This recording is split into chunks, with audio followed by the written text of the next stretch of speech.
بسم اللہ الرحمن الرحیم۔ السلام علیکم۔ آپ یوٹیوب اور فیس بک پر مجھے دیکھ رہے ہیں، میں طارق متین ہوں، اور اس ویڈیو میں ایک بہت اہم ترین خبر ہے۔ یہ خبر جو ہے وہ ہم تک پہنچ رہی ہے ایک سورس کے ساتھ، عمران خان صاحب کے حوالے سے۔ اعجاز الحق صاحب نے یہ خبر دی ہے، اس کی بات کریں گے۔ اس کے علاوہ عامر لیاقت حسین صاحب کے لیے تباہ کن معاملات ہیں۔ عامر لیاقت حسین صاحب نے تیسری شادی کی تھی ابھی حال ہی میں، اور اس شادی کے بعد انہوں نے سوشل میڈیا پر اپنی نئی اہلیہ کے ساتھ بہت سی ویڈیوز شیئر کی، اور مسلسل ایک بات دہرائی کہ ان کی نئی اہلیہ نجیب الطرفین سید ہیں، نجیب الطرفین سید ہیں۔ یہ بار بار انہوں نے بتایا، اور یہ بھی بتایا کہ وہ جو ہیں اپنے بچپن سے ان کے پروگرامز دیکھ رہی تھیں، ان کی فین تھیں، اور دونوں کی عمروں میں ایک زمین آسمان کا فرق وغیرہ یہ تمام چیزیں تھیں۔ اس کے باوجود بھی عامر لیاقت صاحب یہ بتا رہے تھے کہ رب نے بنا دی جوڑی والا یہ جو معاملہ ہے یہ بہت ہی شاندار ہے۔ لیکن اب جو ان کی اہلیہ ہیں انہوں نے عدالت سے رجوع کیا ہے، اور رجوع کرنے کے بعد جو کچھ ان کی درخواست میں ہے وہ بہت ہی ہولناک ہے۔ اس کے بارے میں بھی میں آپ کو بتاؤں گا۔ سنگین ترین الزامات ہیں، نشے وغیرہ کے تو الزامات ہیں، لیکن اس کے علاوہ اخلاق باختہ الزامات ہیں، کردار کے حوالے سے الزامات ہیں، عامر لیاقت حسین کے کردار کے حوالے سے الزامات ہیں۔ یہ بہت سنگین ہے، اور پھر حکومت باقاعدہ طور پر گھبرا گئی ہے۔ یہ حکومت بری طرح سے گھبرا گئی ہے، اسی لیے اس کے وزیر داخلہ رانا ثناءاللہ اپنے مخالفین کو، پاکستان تحریک انصاف کو اور یوتھ کو دھمکیاں دے رہے ہیں۔ ان کی مہم کو ابھی سے دھمکیاں دے کر اثر انداز کرنے کی کوشش کر رہے ہیں۔ یہ پہلے بھی نہیں ہوا، پی ٹی آئی کی حکومت میں بھی اگر یہ کیا گیا تھا نون لیگ کے ساتھ تب بھی نہیں ہوا تھا، اب بھی نہیں ہوگا۔ تو یہ جو دھمکیاں ہیں، یہ دھمکیاں دی جاتی ہیں اس عزم کے ساتھ کہ شاید کچھ لوگوں کو ڈرا لیں گے، لیکن ایسا ہوتا نہیں ہے۔ تو سب سے پہلے میں آپ کو بتاؤں، عمران خان صاحب نے 2 نمبرز بلاک کیے اپنے فون پر۔ یہ خبر ہمیں عمران ریاض خان صاحب نے دی تھی۔ عمران ریاض خان صاحب نے خبر دیتے ہوئے بتایا کہ 2 بہت عام شخصیات کے نمبر عمران خان صاحب نے بلاک کر دی اپنے فون میں، ان سے کمیونیکیشن بند کر دی، رستہ بند کر دیا۔ میں نے آپ کو بتایا تھا کہ پاکستان تحریک انصاف کے بعض لوگوں نے ابھی مکمل معلومات جو ہیں وہ شیئر نہیں کی ہیں، جو شیئر کی ہیں اس میں بھی بہت ساری چیزیں جو ہیں انہوں نے کہا ہے کہ وہ دی جا سکتی ہیں، بہت ساری چیزیں نہیں دی جا سکتی۔ ان لوگوں سے رابطے ہوئے ہیں، اور رابطے کر کے کہا گیا کہ بات کریں، ایک ٹیمپریچر بھی کم کریں۔ دوسرا یہ جو آپ مطالبات کر رہے ہیں کہ چیف الیکشن کمشنر استعفیٰ دیں، اور اس طرح کے کچھ اور مطالبات، ابھی ان پر رک جائیں، ان پر بعد میں بات کریں گے، لیکن ٹیمپریچر کم کریں۔ ملک کے حالات اس بات کے متقاضی نہیں ہو سکتے کہ ہم اتنے ہائی ٹیمپریچر کے ساتھ پالیٹکس کو آگے بڑھائیں، ٹیمپریچر کم کریں۔ عمران خان صاحب کو یہ پیغام بھی پہنچایا گیا، مزید کمیونیکیشن کی گئی تھی۔ عمران خان صاحب نے 2 نمبر بلاک کیے تھے، اور 2 اہم شخصیات کے نمبر۔ اب عمران خان صاحب کو اعجاز الحق صاحب نے ٹویٹر پہ ٹویٹ کرتے ہوئے بتایا کہ پیغام پہنچایا گیا ہے کہ نمبر ان بلاک کر دیں۔ ان سے خود رابطے کی کوشش کی جا رہی ہے، ان سے بات کرنے کی کوشش کی جا رہی ہے، اور ان سے کہا جا رہا ہے کہ نمبر ان بلاک کر دیں۔ عمران خان صاحب نمبر ان بلاک کریں تو اہم شخصیت عمران خان صاحب سے بات کرنا چاہتی ہے۔ یہ بہت بڑا دعویٰ ہے جو سامنے آ رہا ہے، اور ان حالات میں کہ جب عمران خان صاحب نے یہ دکھا دیا کہ بھرپور عوامی طاقت ان کے ساتھ ہے، وہ جلسہ کرتے ہیں، لاکھوں کی تعداد میں لوگ جمع ہو جاتے ہیں، اور اس جلسے کے ساتھ ساتھ پورے ملک بھر میں جلسہ ہو جاتا ہے۔ عمران خان صاحب کا ایک جلسہ ہوتا ہے، اور پورے ملک میں لوگ جگہ جگہ جمع ہو کر بڑی سکرینز پر وہ جلسہ دیکھتے ہیں۔ تو عمران خان صاحب کا ایک جلسہ ملک بھر کا جلسہ بن جاتا ہے۔ اس پر لوگ پریشان ہیں، حکمت عملی پر پریشان ہیں۔ ایک جواب دینے کی کوشش کی مسلم لیگ نون نے، بالکل ہی ٹھوس جواب نکلا۔ تو ان تمام حالات کو دیکھتے ہوئے، عمران خان کے پاس بھرپور عوامی طاقت دیکھتے ہوئے، یہ فیصلہ کیا گیا ہے کہ ان سے بات کی جائے اور ان سے کہا جائے کہ نمبر ان بلاک کر دیں۔ خان صاحب کو پیغام پہنچا دیا گیا۔ اس کی ایک اور بھی ریزن ہے، یہ جو شوبز اسٹارز ہیں، ایکس سروس مین سوسائٹی کے لوگ ہیں، سابق آرمی آفیسرز ہیں، یہ عمران خان صاحب کے ساتھ بہت سی اہم سماجی شخصیات، مذہبی شخصیات عمران خان صاحب کے ساتھ کھڑی ہوئی ہیں۔ تو اس چیز نے بھی بہت سے لوگوں کو بڑا پریشان کیا ہے کہ یہ لوگ جو ہیں یہ انفلوئنس رکھتے ہیں ان لوگوں میں، شوبز اسٹارز ہوں یہ انفلوئنس رکھتے ہیں، سماجی شخصیات انفلوئنس رکھتی ہیں، اور اس کے علاوہ مذہبی شخصیات انفلوئنس رکھتی ہیں۔ اگر یہ عمران خان صاحب کے ساتھ کھڑے ہوئے ہیں تو پھر ہم عوامی طاقت اس طرح سے کیسے گیدر کر پائیں گے؟ یہ بھی پریشانی کی بات ہے۔ اور اس سلسلے میں بعض لوگوں سے کہا گیا ہے کہ آپ سیاست میں نہ پڑیں، آپ کو کیا کرنا ہے، آپ اپنی شوبز میں، اپنے سماجی کاموں میں لگیں، آپ ان کاموں میں مت پڑیں۔ تو یہ عمران خان صاحب کے معاملے میں اس وقت اسٹریٹجی سامنے آ رہی ہے۔ عامر لیاقت حسین صاحب کا جو معاملہ ہے میں آپ کو بتا دوں، عامر لیاقت صاحب کی تیسری اہلیہ دانیہ شاہ، انہوں نے عدالت میں اس وقت طلاق لینے کے لیے دستک دے دی ہے، اور ان کی اس درخواست کا صرف ایک حصہ، صرف ایک حصہ میں آپ کو بتا رہا ہوں، وہ بڑا خطرناک ہے۔ انہوں نے کوئی 11 کروڑ روپے کے قریب جو ہے وہ حق مہر کا دعویٰ بھی کیا ہے، مختلف چیزیں کی ہیں، عامر لیاقت کے رویے کے بارے میں ڈھیر ساری باتیں کی ہیں۔ وہ تمام چیزیں تو ایک طرف، لیکن اس وقت جو ایک حصہ ہے وہ میں آپ کو پڑھ کے سنا دیتا ہوں ان کی درخواست سے ہی، اور یہ آپ دیکھ بھی رہے ہیں یہاں پر۔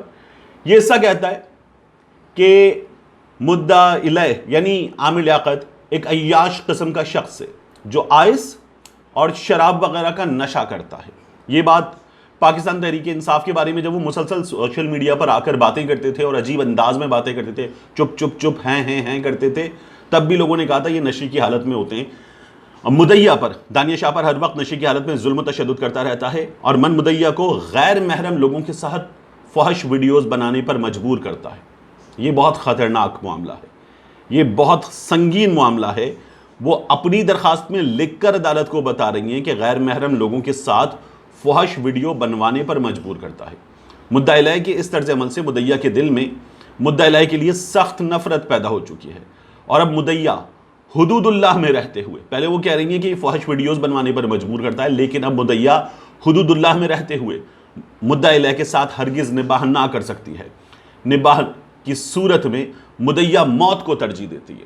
اس شخص کے ساتھ رہنے سے بہتر ہے میں مر جاؤں، دانیہ شاہ نے عدالت کو لکھ کر یہ بتایا ہے۔ تاہم مدعیہ تنسیخ پانے کی خواہاں ہے اور وہ طلاق کے لیے رجوع کر رہی ہیں عدالت سے۔ یہ جو طلاق کی درخواست ہے، یہ درخواست باقاعدہ طور پر ایک چارج شیٹ ہے عامر لیاقت حسین کے خلاف۔ ہر بار ہم نے دیکھا کہ جتنے بھی متنازع معاملات ہوں وہ رمضان ٹرانسمیشن کر ہی لیتے تھے، لیکن اب کی بار یہ بھی نہیں ہوا ہے اور چیزیں ان کے لیے بگاڑ کی طرف جاتی جا رہی ہیں۔ میں نے کچھ دن پہلے ان کی کچھ چیزوں کی بنیاد پر ٹویٹر پہ بلاک کر دیا تھا۔ اس سے پہلے میں نے یہ بتایا تھا کہ کراچی میں ڈیبیٹس کے دنوں میں ہمارے سپر سینئر ہونے کے ناطے استاد کی طرح تھے، لیکن پھر میں نے ان کو بلاک کر دیا تھا ٹویٹر پہ باقاعدہ اعلان کرتے ہوئے۔ اس کے علاوہ رانا ثناء اللہ صاحب نے یہ ثبوت دے دیا ہے کہ حکومت بری طرح سے گھبرا گئی ہے، اور گھبرائی ہوئی حکومت نے اب دھمکیاں دینا شروع کر دی۔ وزیر داخلہ دھمکیاں دے رہے ہیں باقاعدہ طور پر، اور جو زبان استعمال کر رہے ہیں اس سے بھی پتہ چل رہا ہے کہ ہاتھ پاؤں پھول گئے۔ یعنی یوتھیا جو باقاعدہ طور پر ایک گالی ہے، اور ایک گالی کے متبادل کے طور پر استعمال کیا جاتا ہے نون لیگ کے اور بعض صحافیوں کی جانب سے اس کو، تو رانا ثناء اللہ صاحب نے یہ کہا ہے کہ یہ جو یوتھیے ہیں ہم ان کو بتا دیں، اور ہم یہ بتا دیں کہ اگر یہ نہ کہا گیا کہ لانگ مارچ پر امن ہوگا تو گھر سے نہیں نکلنے دیں گے، اور اگر ہمارے بارے میں گفتگو کی گئی، ایسی گفتگو جس میں ہماری عزت نہیں کی جا رہی، تو ہم اپنے کارکنوں سے کہیں گے کہ پی ٹی آئی والوں کی مرمت کر دیں، ان کی ٹھکائی کر دیں۔ یہ باقاعدہ طور پر رانا ثناء اللہ نے کہا ہے۔ عمران خان صاحب نے گزشتہ روز کہا تھا کہ چیری بلاسم اور 18 افراد کا قاتل آپ کو نہیں روک سکتے۔ جب یہ عمران خان صاحب نے کہا تو یہ اس کا رد عمل ہے، اور رانا ثناء اللہ صاحب نے کہا ہے عمران خان کو متنبع کرتے ہوئے کہ آپ اپنی حرکتوں سے باز آ جائیں، آپ اپنے کارکنوں کو سیاسی قائدین کے خلاف اکساتے رہے تو آپ بھی رد عمل سے نہیں بچ سکتے۔ اگر باز نہ آئے تو ہمیں اپنے کارکنوں کو کہنا پڑے گا کہ کہیں بدتمیزی ہو تو ان کو پکڑیں اور مرمت کریں۔ یہ وزیر داخلہ اس وقت وائلنس کی کال دے رہے ہیں، ان کو پکڑیں اور مرمت کریں۔ اپنے کارکنوں کی مرمت کروانا چاہتے ہیں تو کروا لیں، لہٰذا سیاسی قائدین کی عزت کریں۔ یہ رانا ثناء اللہ صاحب کہہ رہے ہیں۔ یہ وہ ہیں جنہوں نے بلاول کے لیے کہا تھا اس کا طبی ملاحظہ کرنا چاہیے۔ یہ وہ ہیں جو شیخ رشید کے بارے میں کہتے ہیں کہ ہم چاہیں تو کھڑکا سکتے ہیں، اب یہ کہہ رہے ہیں کہ عزت کریں۔ اپنی باری پر جب یہ کرتے ہیں تو وہ پنیہ ہو جاتا ہے، جب دوسرا کرتا ہے تو وہ پاپ بن جاتا ہے۔ یہ ہے رانا ثناء اللہ صاحب۔ وہ کہتے ہیں کہ شیخ رشید کہتے تھے کہ جیل ان کا سسرال اور ہتھ کڑی ہے۔ جیل آپ کا سسرال ہے تو سسرال جانے سے مت گھبرائیں، اور آپ نے اگر یہ نہ کہا کہ لانگ مارچ پر امن ہوگا تو گھر سے نہیں نکلنے دوں گا۔ شیخ رشید صاحب نے یہ کہا تھا کہ اگر روکا گیا تو لانگ مارچ خونی ہو سکتا ہے، اگر روکا گیا تو آپ بتا دیں کہ ہم پر امن لانگ مارچ کو نہیں روکیں گے۔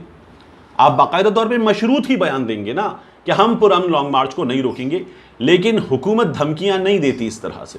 حکومت اگر خلاف قانون بات دیکھتی ہے تو روک دیتی ہے، اور اگر کوئی بات خلاف قانون نہیں ہو رہی تو حکومت کا کام ہے کہ اس سیاسی عمل کو ہونے دے، آگے بڑھائے۔ جاتے جاتے 2 خبریں اور دے دوں آپ کو. پاکستان پیپلز پارٹی کے 7 ارکان, پنجاب اسمبلی میں کل 7 ارکان ہیں, یہ 7 ارکان عہدے پر ہوں گے. وزیر ہوں گے, مشیر ہوں گے, قائمہ کمیٹیوں کی سربراہی ان پر ہوگی. 5 انگلیاں گھی میں, سر کڑاہی میں. پیپلز پارٹی کی بلے بلے ہو گئی ہے پنجاب اسمبلی میں اس امپورٹڈ حکومت کے آنے کے بعد. اور اب یہ بتایا جا رہا ہے کہ نون لیگ جو ہے وہ گورنر لانا چاہتی ہے بلیغ الرحمان صاحب کو, کیونکہ پیپلز پارٹی گورنر کے مطالبے سے دستبردار ہو گئی ہے. تو پیپلز پارٹی اپنا مکمل فائدہ دونوں صورتوں میں دیکھ رہی ہے, اس لیے پیپلز پارٹی نے یہ کام کیا ہے. اور دوسری خبر یہ کہ شہباز شریف صاحب بشام پہنچے. وہاں پر مسلم لیگ نون نے ہمیں بتایا تھا کہ وزیر اعظم صاحب ترقی کے سفر کے سلسلے میں, انفراسٹرکچر کے سلسلے میں, سیاحت کے فروغ کے سلسلے میں بشام جا رہے ہیں. یہ بشام پہنچے, یہاں پر کارکن تیار کی جاتے ہیں ہر موقع پر, تو کارکن تیار تھے شیر آیا کے نعرے لگانے کے لیے. لیکن جب یہ پہنچے تو چور آیا کے نعرے لگے, اور اس کے ساتھ ساتھ امپورٹڈ حکومت نامنظور کے نعرے لگے.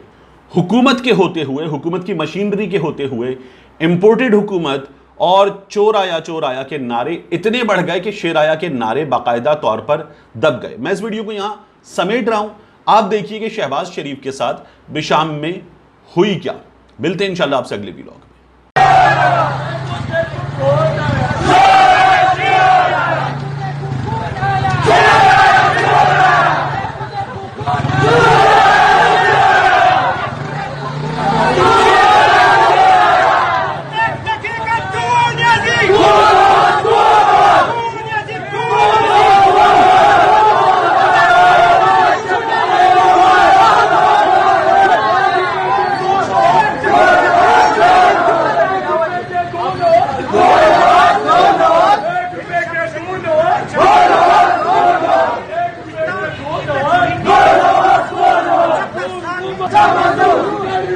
No!